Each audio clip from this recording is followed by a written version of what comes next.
Hello guys, welcome back to another lovely trading video. In this one we're going to be doing some in-depth stock analysis on Moderna mRNA. Reason for that is obviously recently, about a week or two ago, we've had the COVID pill that's come out looking for FDA approval, and that may drive Moderna lower because then there won't be as much demand for the vaccine, because some people, maybe anti-vaxxers, would prefer taking a pill instead of going for that vaccine. So we could see that leading to a decrease in price for Moderna overall.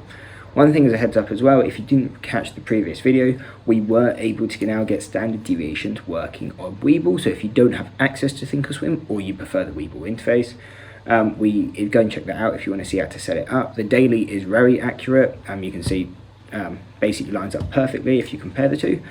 And the 4 hour, we haven't been able to get that super accurate yet, but it does work. So we will do the analysis on thinkorswim as always, because I know that's the majority of people who like thinkorswim are using that, and it's a platform I prefer overall.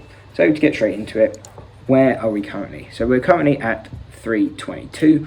So we go into the daily chart, see is there any gaps that need to be filled. We have a gap fill at 385 to be completed. And as of right now, we also have a gap fill at 260. These ones down here, there may be a few occasional gaps, but we're not going to get down to that price, and you can see within the next month or so, all these are going to be wiped out, so they're a bit irrelevant to plot. Also, you can see, we mainly look out for the ones that are clear gaps, where, you know, that's a very clear gap, whether you're looking for a gap or not, you see that. Same with this gap here, and actually same with this gap here. Whether you're looking for them or not, you will see these. However, you can always plot. I don't tend to trade off these, but the ones where you see gaps like this, they do tend to be quite accurate. As you can see, on Friday, it came back to fill this gap, and now it looks like it's going to continue down.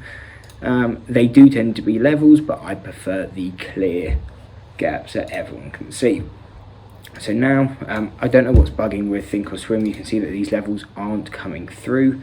So we'll have to quickly plot them on here, because for some reason, again, don't know what it is with this platform today, but nothing's kind of transferring over.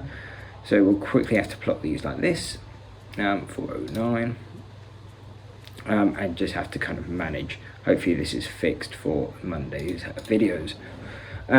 So right now, we're at 260. Well, we have a gap fill to go to 260, and we're also looking for a gap fill at 285. So right now, straight off the bat, we have these kind of two targets for Moderna.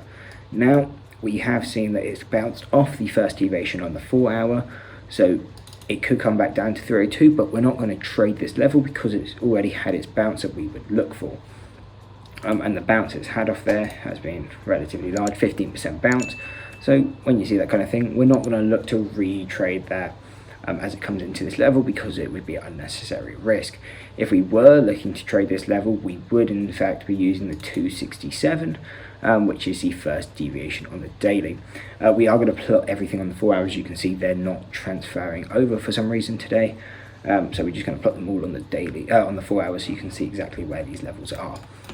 But yeah, so 267 to 260 is kind of this key level of support that we're looking for it to break down to, because we would likely see a strong reversal out here, because obviously we've got the first deviation on the daily, and we've also got a gap fill at this level, so very likely that this will be a reversal zone, and if not, at least a strong bounce.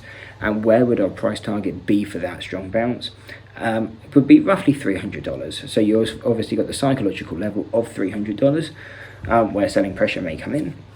And then you've also got that first deviation.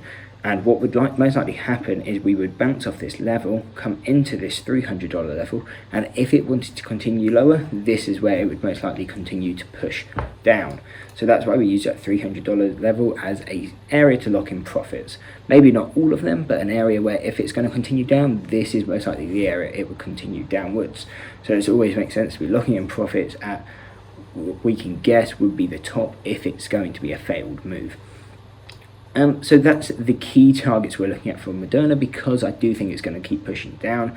Reason for that is there's not as much hype between these COVID vaccines anymore, and it's just starting to look a bit weak. Obviously, when stocks get very overhyped, which it kind of did over here, you then expect to then see an overreaction. So even let's say if right now we expect Moderna to be worth $300, we would still expect it to sell past $300 and then come back to that level. As of right now, we can see that standard deviation is saying the fair value for the stock is between $410 and $377, which we are below. So even if you were to buy now, it would be considered a low risk and you would expect it to go up.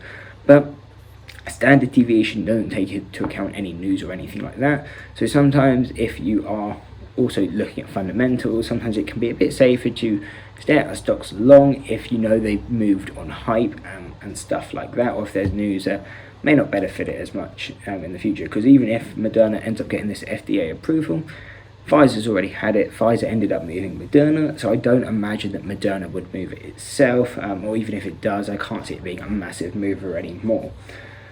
So those are our key levels. Now, if it does continue up, what levels do we have? Obviously, we expect to see this gap get filled, and also it could be a reversal zone, because not only is it a gap fill, it's also a statistical mean. We can quickly plot the other statistical mean on the daily. So yeah, 375 to 410 is an area I don't want to be in the stock. Reason for that is there is no direction, or no clear direction when we're in this level. Could easily go down, could easily go up, could easily consolidate. So it's usually an area where we would not look to be in.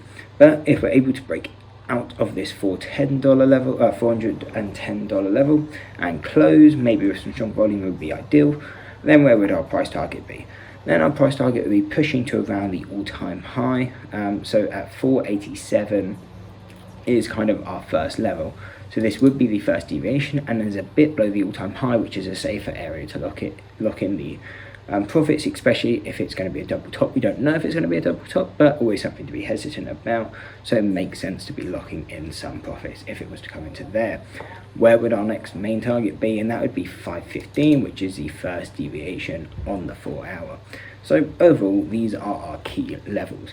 If it goes to out of these levels, we won't bother plotting them in this video, because we would make an updated video, because it means Moderna's been very volatile.